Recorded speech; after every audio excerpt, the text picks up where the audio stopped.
Olá, bom dia, 6 horas em ponto, quinta-feira começando agora, seja muito bem-vindo ao programa A Notícia de Frente.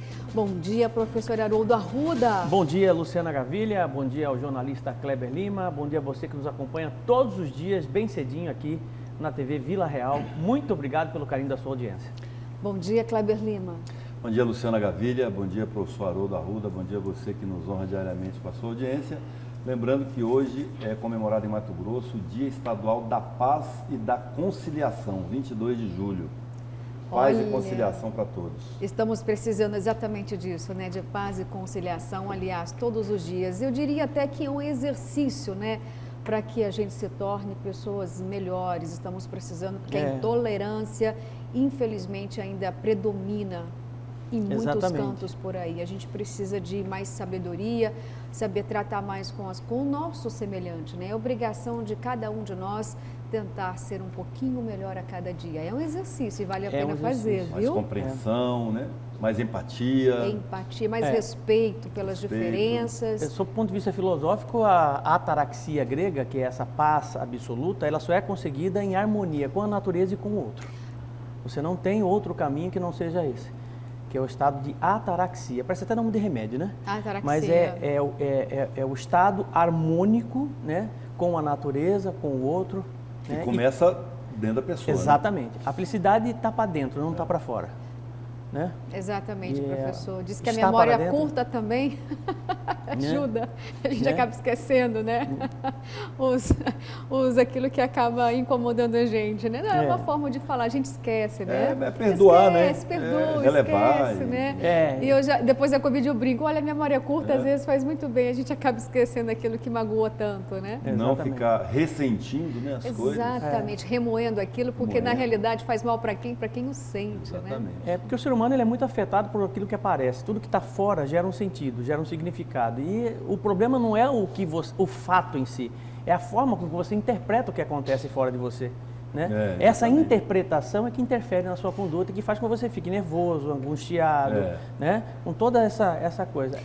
Não é a interpretação que você faz dele. Tem uma definição que eu acho bastante interessante que fala assim, que mágoa é você beber veneno e esperar que o outro morra. Uhum. Exatamente. É bem isso mesmo. Você que está bebendo veneno, então vai fazer mal para você. Então, Kleber, você lembrou aqui algo que eu sempre penso, né? Eu tenho uma reflexão. Só fere quem está ferido.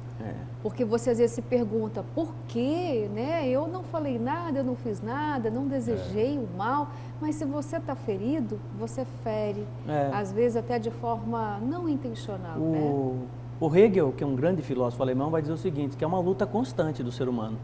E é exatamente a prova cabal da sua imperfeição. Essa luta constante contra ele mesmo, o seu maior inimigo. Porque é ele, o seu maior inimigo é você mesmo, porque você conhece os seus defeitos, né? E aí lidar com eles todos os dias realmente não é fácil. Não é não, viu, gente? Olha só, então paz, amor, harmonia aí para todos nós, viu? E olha, o nosso telefone aí, o WhatsApp está na sua tela. Participe conosco, mande o seu bom dia, a sua mensagem, a sua bronca, viu? São muitas mensagens, infelizmente nem todos os dias é possível ler todas as mensagens, né? Mas a gente aqui com muito carinho, tá? Seleciona cada uma delas para conseguir fazer esse bate-papo, essa interação muito boa com você. Bom, vamos então dar Luciana, antes só de você começar, só um detalhe aqui. Sim. O Dia da Paz e da Conciliação em Mato Grosso é uma lei estadual, como eu falei, a Lei 9.947 de 2013. E proposta, adivinha por quem? Por quem? Adivinha, professor? Não faço a mínima ideia. E que é um símbolo da paz hoje, aqui na Cuiabá? Hoje? Um símbolo da paz, eu acho que está sendo irônico. Foi a pomba branca, eu aposto uma ironia não, aí. Sempre foi aquela pombinha branca. Autor, a pomba não é deputada. Não, eu sei. Falando entre os deputados, entre os ex-deputados. Emanuel Pinheiro. Não sei. Então, eu imaginei que... Não, mas ele já tentou conciliar com o desafeto dele, né? Várias vezes, né? A força da paz e da conciliação. Ele briga, mas ele tem humildade de falar, deixa pra lá, para com isso, né? Vamos voltar a ser amigos. Mas ali no caso, tanto do Mauro Mendes e do Emanuel Pinheiro, né?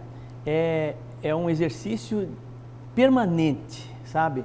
de aceitação e paciência. Eu ia falar né? que era um exercício de pugilismo Não, todo permanente. dia. Deus coloca algumas pessoas nas nossas vidas para a gente exatamente aprender aquilo que nos falta. Desenvolver paciência, né? Tolerância. Exatamente isso. De Olha vez em aí, quando, de vez em quando eu me coloco nessa posição, né, frente às situações do dia a dia, pensando exatamente isso, né? Foi difícil, mas foi melhor para que eu pudesse melhorar, Boa aprender, atitude. né? Boa atitude. Isso é muito bom. Essa é uma escola estoica do estoicismo, né? E ela prega exatamente isso, o aperfeiçoamento através da convivência. Olha que bonito. Uma isso. grande virtude. Virtude, A tolerância, a paciência. Se não, beleza, né? Se não, beleza. Se não, beleza. Você vê como que o senso comum, né, o bom senso, né, e as pessoas lidam com isso, né? Quer dizer, se não deu Se der certo, paciência, beleza. Não der paciência. Isso aí é a vida assim. Segue o baile, gente. Vamos seguir o baile, Vê que então. funciona. Aqui, Filosofia do cotidiano, e ela é muito importante, né? Porque resume exatamente tudo que a gente fala. Tá certo, gente. Vamos que vamos para o trânsito agora, que é um local que você... esse sim precisa ter muita Paciência, harmonia, né? paciência, viu? Vamos lá, 6h06, começando aí com uma imagem belíssima da Fernando Correia, naquele trechinho ali que é a entrada, né, de Cuiabá, com o jornalista Arquimedes Pereira Lima. Muito tranquilo o trânsito nesse momento, quase nada eu diria, né? 6h06, muito cedo ainda, e aí um trecho tão movimentado, nem reflete a realidade de como vai ser daqui uma meia hora, viu? Porque aí o trânsito começa a ficar um pouquinho mais robusto. E essa outra imagem, nossa, parece até um nevoeirozinho ali na Avenida do CPA. Câmera aí É a câmera que deve estar... um defeito, né? Porque ela está sempre assim. Ela né? está sempre Não é minha assim. visão, Escura, não, é a ela tá câmera sempre que está escura. embaçada, né? O movimento aí mais pesado, né, Kleber? Parece que é Professor, os faróis madrugadão acesos. ainda lá, né? Exatamente, parece que está ainda escuro, né? Nem amanheceu direito, mas não, o dia está claro já, 6h07, com a temperatura esquentando um pouquinho, o dia está mais claro com certeza lá fora nesse horário. Outro trecho da Avenida do CPA e aquela dançadinha, aquele giro bem rapidinho aí das câmeras, mostrou ali rapidamente um trecho que estava bem mais movimentado, porque aí, olha, nada, parece até uma cidade fantasma para o horário, nada mesmo de movimento mais pesado aí, mas você que sai de casa de manhã é sempre bom tomar muito cuidado, viu, gente? Porque quando está muito tranquilo, a gente acaba se distraindo um pouquinho mais, e aí não pode, hein? Um outro trecho aí da Avenida Fernando Correia da Costa, o viaduto que vai lá para o Parque Cuiabá, o movimento também está muito tranquilo, nos dois sentidos, viu?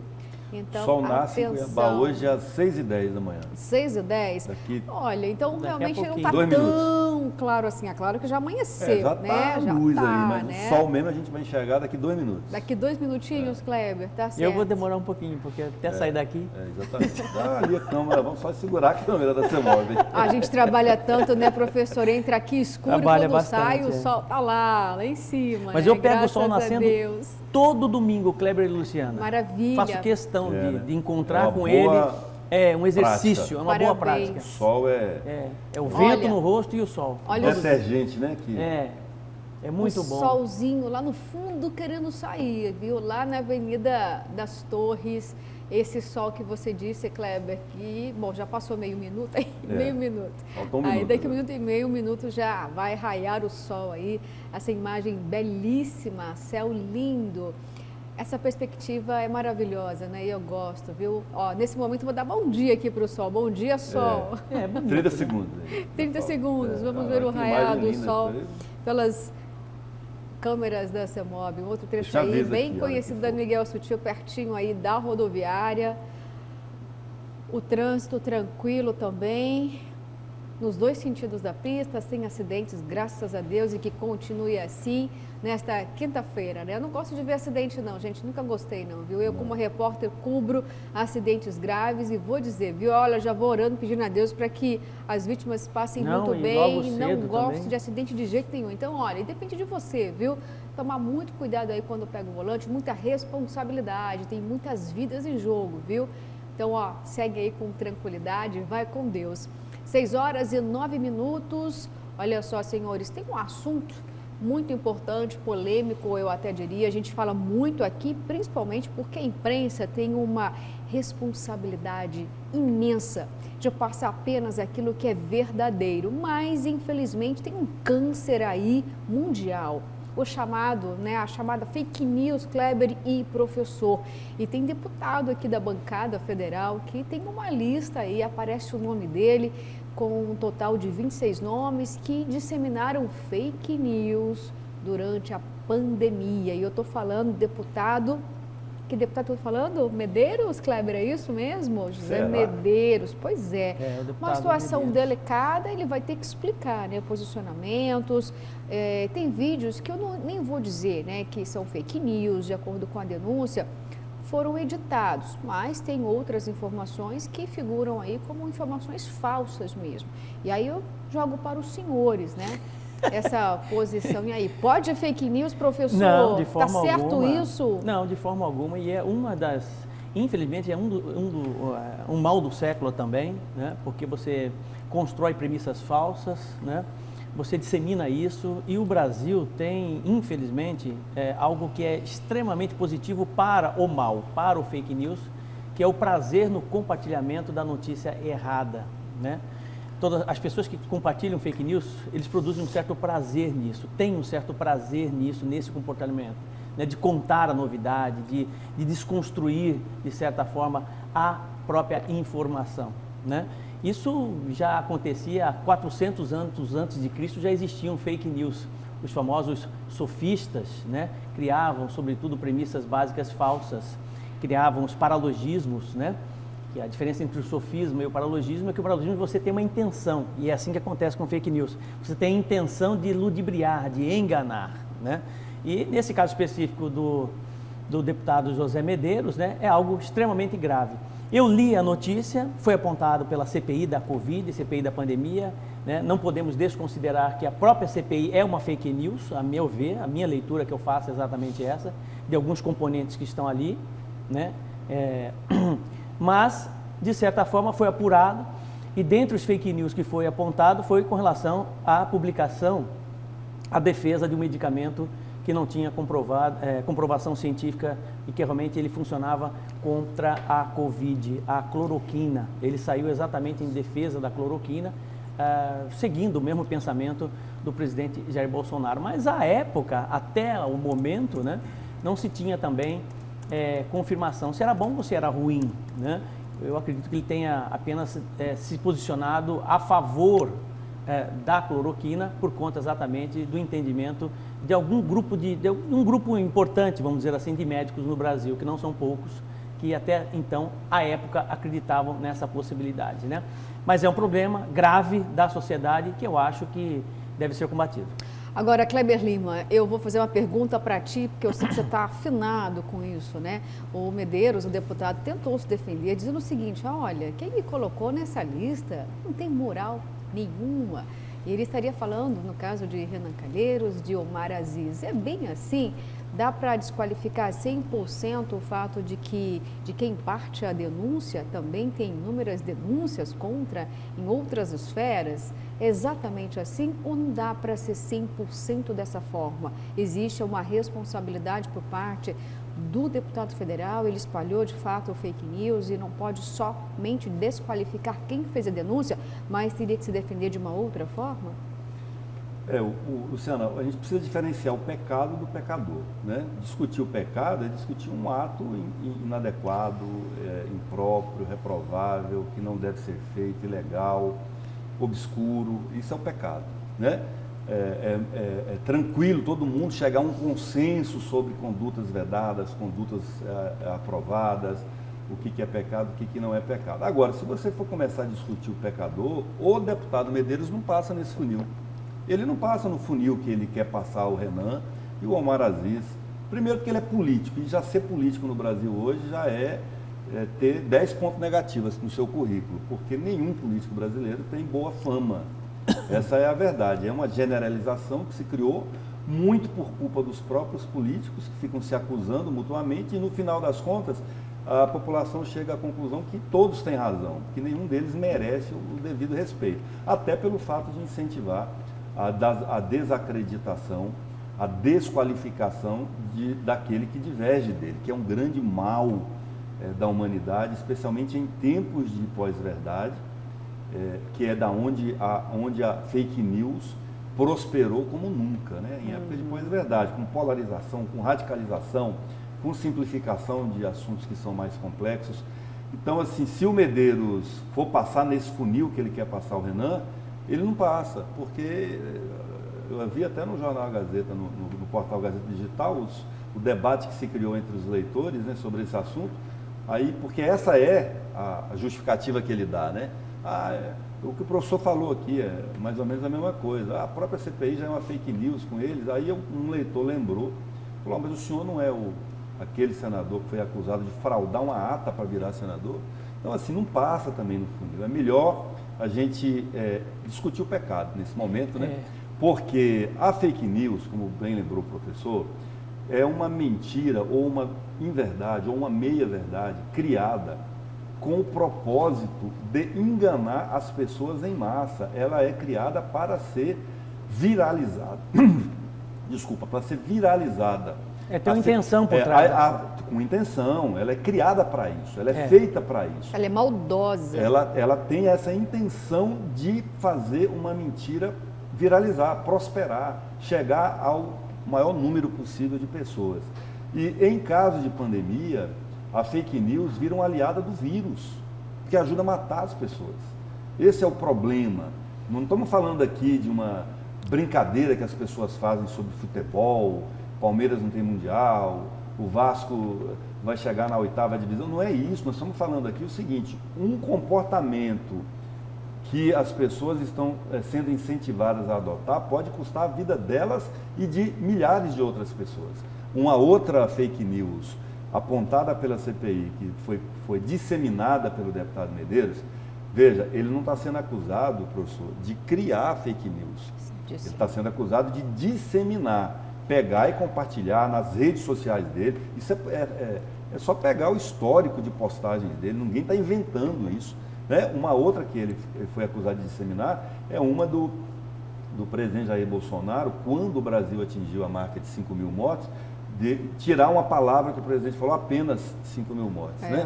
Então, assim... É o Idaí. É o Idaí, né? Idaí. Que são 5 mil mortes. Assim, relativizando a quantidade de mortes. Então, assim, achou pouco, já passamos a barreira de 500 mil, né? É muito, uma vida que se perde é muito. Então a gente não pode banalizar isso, normalizar isso. Concordo. Eu acho assim, também um erro não justifica o outro. Não. Né? Então, assim, vamos investigar os dois, né? Os membros da CPI da pandemia estão sendo investigados no Supremo Tribunal Federal por escândalos de corrupção. Isso é fato, está lá, isolado. Não é segredo para ninguém. Não é segredo para ninguém. Uma vez que eles apontaram, né, essa questão dos fake news por parte do deputado federal Medeiros, que seja apurado também. Você tá entendendo? Eu acho que é isso aí e que prevaleça a verdade. Com certeza. O senhor toca num ponto importante. Os processos do Renan, do Omar e de... Eu vou chutar aqui agora, porque eu não tenho esse Não, ali número, só sobra 5. Mas pelo menos 50% dos atuais parlamentares federais, se não todos, algum tipo de processo respondem. Não. Ou é eleitoral, ou é de corrupção. Todo mundo que já foi executivo no Brasil, não precisa nem ser político, qualquer pessoa de bem, você que está em casa aí, que seja médico, advogado, administrador de empresa, professor, você que é servidor público, você que um dia ocupou cargo de gestor público, cargo de chefia, assinou documento. Tem processo, né? Você provavelmente, se ainda não responde, vai responder algum processo. Então, assim, já estão sendo processados. Mas ali... O que a gente espera infelizmente, assim, tem alguns, professor, alguns personagens que têm muitos processos. Né? Então, eles abusam um pouco da nossa paciência.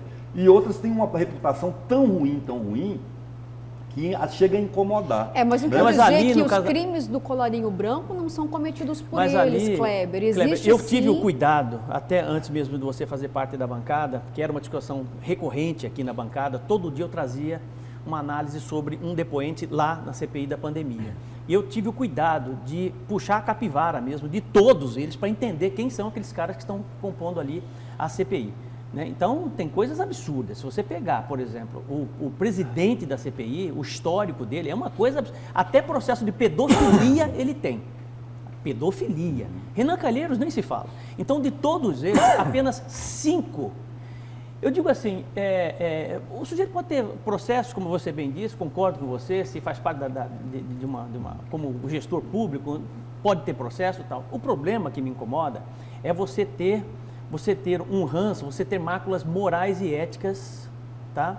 E fazer parte exatamente de uma CPI da pandemia que procura, sobretudo, verdades em cima de crime de responsabilidade. Aí eu acho criminoso isso. Você está entendendo? É minha opinião. Não, eu não estou nem discordando do senhor. Sim, ali só tem 5. Só 5 ali da CPI, que são ficha limpa, que não tem problema. Eu só estou querendo dizer ao senhor o seguinte, que o fato dos membros da CPI, que é o caso objetivo, responderem a processo, não anula ou compromete o desempenho que eles possam ter na CPI. O processo deles corre em outro fórum. E que eles sejam julgados, processados com o máximo rigor da lei. Mas a gente sabe que o máximo... Mas ali na CPI é outro assunto. Não dá para você trazer esse tipo de estratégia do Medeiros. Ah, não, quem está dizendo que eu tenho problema é o Renan Calheiros. E daí, cara pálida? Uma coisa é uma coisa, como diz a sabedoria popular brasileira, nordestina. Uma coisa é uma coisa, outra coisa é outra coisa. Vamos apurar todos. Mas você ficaria, olha que coisa interessante. Hoje, o que nós estamos apurando lá na CPI é a pandemia, é um caso concreto hoje. E o processo deles corre paralelamente. Se foi condenado, prenda, puna, paredão. Eu defendo paredão para mas com fórum privilegiado é sempre difícil, Kleber. A sensação que a gente tem é de total impunidade para muitos políticos que respondem em processos, que são sim culpados, que estão envolvidos no crime do colarinho branco. A gente percebe essa onda de corrupção já endêmica no país. E é isso que o brasileiro fica indignado. Com fórum privilegiado, a sensação é de impunidade total, professor. Olha, ontem nós tivemos um caso, uma notícia que circulou de um deputado lá da Bahia, salvo engano. Inclusive é um assunto que diz respeito diretamente a nós aqui, Luciana, que somos jornalistas, e que foi condenado ontem porque ano passado ele insinuou que uma jornalista da Folha de São Paulo oferecia sexo em troca de entrevistas de quem quisesse falar mal do presidente Jair Bolsonaro. Uma doentia a fala do deputado. Ele, escudado no que ele achava que seria a imunidade parlamentar, falou, postou na rede social, está lá, é provado também, ninguém está inventando isso, e foi processado, está sendo processado. Porque, graças a Deus, a imunidade parlamentar já não alcança 100% da atuação ou das falas do político, né? A imunidade hoje está mais restrita a opiniões que ele dê no exercício do mandato e, especialmente, dentro do parlamento. Na rede social, falou abobrinha, está sendo punido. Nós não podemos esquecer que o Brasil é um dos países que mais já caçaram o presidente. Nós tivemos 2 impeachments em 30 anos. Então, assim, a gente também precisa olhar que a nossa democracia é muito grande. Nós somos um país que tem eleição de 2 em 2 anos. Nós temos 5.500, mais de 5.500 municípios. Cada um deles tem Câmara, no mínimo 9 vereadores. O menor município do Brasil. Aqui em Mato Grosso nós temos um que, se não for, ou é um dos 5 menores municípios do Brasil, que é Ponte Branca, salvo engano. Tem menos de 1.000 eleitores.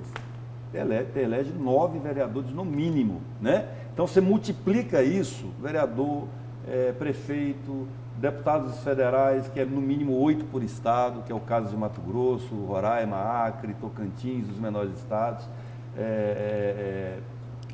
No mínimo aí 21, 24 deputados estaduais, você tem, e de 2 em 2 anos você tem eleição. Então, assim, a gente é uma democracia muito grande, muito complexa, mas eu tenho visto essa própria democracia sendo evoluída. A gente tem melhorado.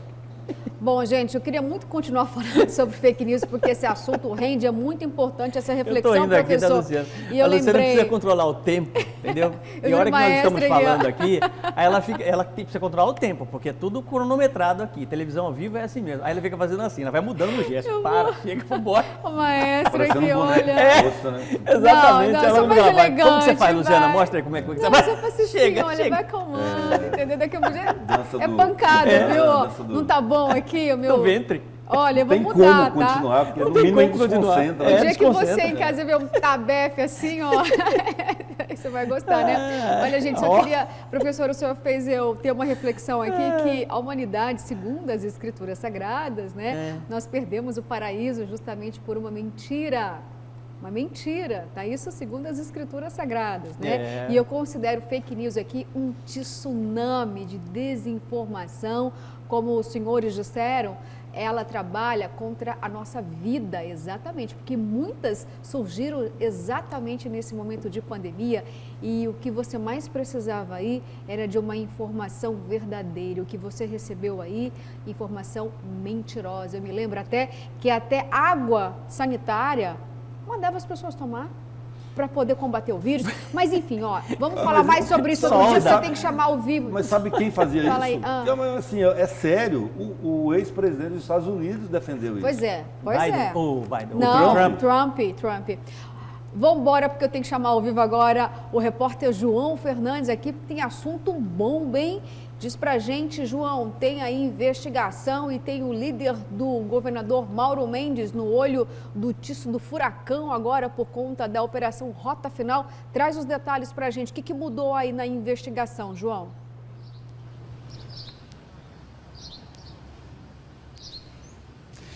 Oi, Luciana, bom dia para você, Kleber, professor Haroldo, para quem está em casa também uma excelente quinta-feira, bom dia para minha equipe aqui, o Nilton Oliveira e também o Tarciso. Pois é, essa é a segunda vez em menos de 2 meses que o deputado estadual Gilmar Dal Bosco é denunciado pelo Ministério Público do Estado, como você falou, na Operação Reta Final. Operação que investiga uma organização criminosa que atuava para fraudar licitações e manter um cartel no transporte público interestadual aqui em Mato Grosso. Na denúncia, Luciana, assinada pelo Procurador de Justiça Domingos Sávio de Barros Arruda, o Ministério Público ele solicita o ressarcimento de quase 87 milhões de reais e também pede a cassação do mandato de Dal Bosco, que continua líder do Executivo. Gilmar e mais 18 pessoas são acusados de crimes, olha só, de organização criminosa, corrupção ativa e passiva, lavagem de dinheiro, impedimento e perturbação à licitação, afastamento de licitantes e crime contra a economia popular. Procurado pela reportagem do jornal A Gazeta, a assessoria de imprensa de Gilmar Dal Bosco informou que em breve os advogados do deputado, eles irão se pronunciar. Por enquanto, ninguém vai falar nada, viu? Ainda segundo essas investigações, a organização criminosa era comandada pelo dono da Verde Transporte, Éder Pinheiro, que inclusive está foragido desde maio, quando teve a prisão decretada pelo Tribunal de Justiça aqui do estado. De acordo com o Ministério Público, o grupo tinha como principal objetivo impedir a implantação do novo sistema de transporte coletivo rodoviário interestadual de passageiros aqui em Mato Grosso. Portanto, essa é a segunda vez em menos de 2 meses que o deputado é denunciado pelo Ministério Público, viu, Luciana? Pelas informações, vamos só relembrar aqui que essa investigação já segue desde o ano de 2015 e agora no andar das investigações a situação fica um pouquinho mais complicada para o líder do governador Mauro Mendes. Obrigada pelas suas informações, viu, João? Bom dia para você e para a sua equipe. Agora, olha só, senhores, da outra vez o governador Mauro Mendes, de certa forma, deixou que a investigação seguisse, não tomou nenhuma previdência em relação ao líder dele na Assembleia Legislativa. Será que nós podemos esperar agora uma postura um pouco diferente do governador Mauro Mendes ou não? Bom, quem vai responder isso para a gente é a reportagem. Vamos conferir aí, porque já tem aí uma declaração, um posicionamento do governador. Bom dia, bancada. Bom dia a todos que nos acompanham aqui no A Notícia de Frente. O deputado Gilmar Dal Bosco foi denunciado pelo Ministério Público de Mato Grosso por suposto esquema em fraude de licitação no transporte. O parlamentar, que é do DEM, é também líder do governo na Assembleia Legislativa. O governador Mauro Mendes disse que até o momento desconhece a denúncia. Não chegou ao meu conhecimento, né? Eu não tenho ainda essa informação. Confesso a vocês que às vezes nas minhas atribuições e o excesso de demanda que eu tenho não me permite ficar, né, gostaria muito de ficar lendo todo o noticiário e que acontece por aí. Mas eu vou tomar conhecimento, inteirar um pouco mais para ver se demanda o governo fazer ou não alguma coisa. O que eu posso dizer sempre é que eu falei, na relação que nós temos com o deputado Dilmar Dal Bosco, ela é muito boa. Ele nunca nos pediu nada que não fosse republicano, atende bem ao governo, trabalha de forma diligente na Assembleia Legislativa. E eu, nessa relação que eu tenho com ele, eu só tenho elogios. Então eu não posso julgá-lo por eventual culpa que está lhe sendo imputada pelo Ministério Público em momentos pretéritos à minha presença aqui como governador. Então eu tenho que julgar as pessoas pelas relações que eu tenho com elas. Quem cabe julgar por outras coisas é o Ministério Público, é o Tribunal, etc. Tal. Mas eu vou tomar conhecimento para ver se isso traz alguma implicação e vai demandar alguma tomada de decisão. Já em relação à retomada das aulas de forma presencial a partir de agosto, o governador adiantou que aguarda a decisão de um desembargador, mas reforça que a sua vontade é que as aulas presenciais na rede estadual sejam retomadas no próximo mês, em agosto. O Ministério Público já entrou na Justiça, nós já prestamos informação, né, ao desembargador que cuida do caso, estamos aguardando a decisão dele. A nossa intenção é firme de voltar agora em agosto, né, e vamos torcer para que a Justiça derrube esse veto. Sobre a lei aprovada recentemente na Assembleia Legislativa que permite a retomada parcial dos torcedores nos estádios, o governador Mauro Mendes disse que vai sancioná-la. Eu vou sancionar a lei da Assembleia, já avisei isso a vocês, então a lei vai ser sancionada, né?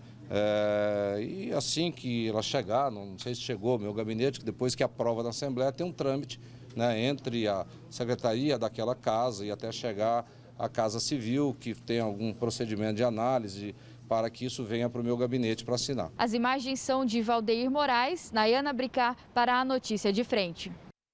Obrigada, Nayana. Agora, professor e Kleber Lima, eu nem vi aí o governador colocar a mãozinha na cintura, estufar o peito para defender o líder dele na Assembleia Legislativa. Será que essa relação agora começa a ficar um pouquinho mais abalada? Vai ficar feio para o governador Kleber e professor manter o deputado como líder dele na L? Vai ter aí uma dança das cadeiras? Pode ter modificações aí ou não? Comigo?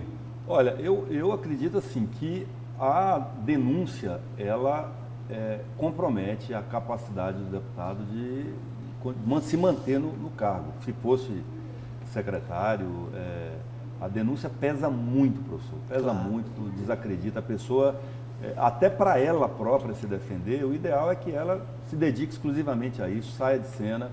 A relação do Poder Executivo com a Assembleia não é das melhores. Dentro desse próprio governo já teve momentos muito mais harmônicos, né? O governo vem de sucessivas derrotas lá na Assembleia Legislativa, com derrubada de vetos e aprovação de leis que inicialmente o governo tinha outra orientação, e é inevitável que isso passe pela liderança, que já vinha com desgaste. O Dilmar está na função há muito tempo, né? Vem desde o governo do ex-governador Silval Barbosa, passou pelo governo do Pedro Táxi inteiro, é difícil se manter. Já vinha dando sinais de desgaste, com uma denúncia dessa, acredito que seja o mais inteligente, tanto para ele como para o próprio governo, que ele seja substituído. O vice-líder hoje já é o Wilson Santos, né? E ele poderia... Talvez uma assunção natural aí. E a meu ver, considerando a envergadura, né, e o peso dessa acusação de corrupção, que envolve alguns milhões de reais, logo que essa denúncia foi apurada, ele até poderia ter evitado esse desgaste todo. Houve uma reunião dele com o partido, com o próprio Democratas, né, para poder tentar um afastamento, mas o Democratas achou que não era necessário, que ele poderia provar a sua inocência ainda ocupando o cargo de deputado estadual e líder do governo, né? Mas não é porque é líder de governo que governador precisa passar a mão na cabeça dele. Pelo contrário, a verdade precisa verter, a verdade precisa aparecer, né? E eu acho e penso que o governador vai se posicionar nesse sentido, né? Não falou nada ainda porque, inclusive, não teve nem defesa ainda por parte ampla, né? Por parte dos advogados do deputado Dilmar Dal Bosco. Lembrando que a denúncia não foi feita apenas, né, contra aí o deputado Dilmar Dal Bosco, o ex-governador Silval Barbosa também. A sua assessoria já deixou bem claro que ele já colaborou e vem colaborando com com esse processo investigatório desde o início, de investigação desde o início, e o outro ex-deputado, Pedro Satélite, também, que se diz inocente. Em todos os níveis desse processo, ele se diz inocente e vem mantendo exatamente essa tese de inocência. Agora, o desdobramento está na mão da Justiça. E eu acho que o governador realmente precisa acompanhar muito de perto tudo isso, considerando que o Dilmar Dal Bosco é líder do governo na Casa de Líderes. O senhor está dizendo aí que o governador deveria acompanhar de perto, mas pela declaração ele não está fazendo isso. Pelo menos a gente não sabe se é verdadeiro ou não o fato do governador dizer que não está acompanhando os detalhes, né, dessa investigação, mas não deveria estar fazendo isso, afinal de contas não é o líder dele? Mas não tem nem como, né, Luciana? Eu falei pessoalmente ontem com o procurador Domingos Sávio para obter cópia dessa denúncia. Ele disse o seguinte: olha, eu não posso dar porque tem muita informação sigilosa na denúncia. Tem quebra de sigilo bancário, tem transcrição de conversas telefônicas, todas obtidas por decisão judicial, mas com a responsabilidade da manutenção do sigilo, né? Então, o governador não tem como saber, o Ministério Público tem independência em relação a isso. Agora, o que eles vão ter que analisar é a denúncia em si, né? Olha, é grave o suficiente para eu afastar ou não porque a culpabilidade nós só vamos conhecer ao final do processo. Exatamente. Tem como vai saber esperar antes. até lá. Né? Aí. Então, agora, o que me chama a atenção, Kleber, eu que estou apenas superficial nessa questão desta denúncia, mas já é o suficiente para que pudesse ter uma interpretação da ação de investigação que está sendo construída com relação... É rica em detalhes. Né? O trabalho feito pelo Domingos Sávio, equipe, nesse sentido de trazer exatamente, verter exatamente o que está acontecendo com relação ao deputado, nessa denúncia de corrupção, é bastante claro, é bastante transparente. Certo. Depois nós vamos continuar falando sobre esse assunto, porque vem aí, né, todos os desdobramentos. Mas agora chegou aquele momento da gente ter aquele bate-papo, né, contigo, mostrar aqui as suas mensagens. Vamos a elas, então. Olha só, fake news é essa CPI do Senado. Será que alguns setores da imprensa, essa CPI fake news, que só tem bandidos confirmados, não tem moral para levantar o que é fake news ou não? Eu tomei vermelho, pequena cloroquina em 2020, pois não tinha vacina, graças a Deus estou bem, o Pedro Aquino. Ele está se referindo aqui ao fato do deputado José Medeiros estar integrando uma lista aí com quem disseminou fake news. Né? É isso aí. Não dá tempo. Bom dia, bancada. A coisa mais difícil é aprender político no Brasil. Chum de Várzea Grande. Tudo se resume... Chum. É o chum. Participa. Sabe o que é chum, Luciana? Não. É um peixinho, assim, parece um bagre, assim, desse tamanho, assim, mas mais compridinho. E ele tem um esporão fininho, parece uma agulha. Acho que eu devo ter comido já o esporado, chum, não. Eu adoro Agora vamos ver se você é comer. pescador. Quando ele pega no seu dedo, que chega a inchar o dedo, o que você tem que fazer para parar a dor na hora? Duas coisas, fumo e urina. Você tira o olho dele, O olho também você espreme e coloca no lugar. Eu preferia não saber.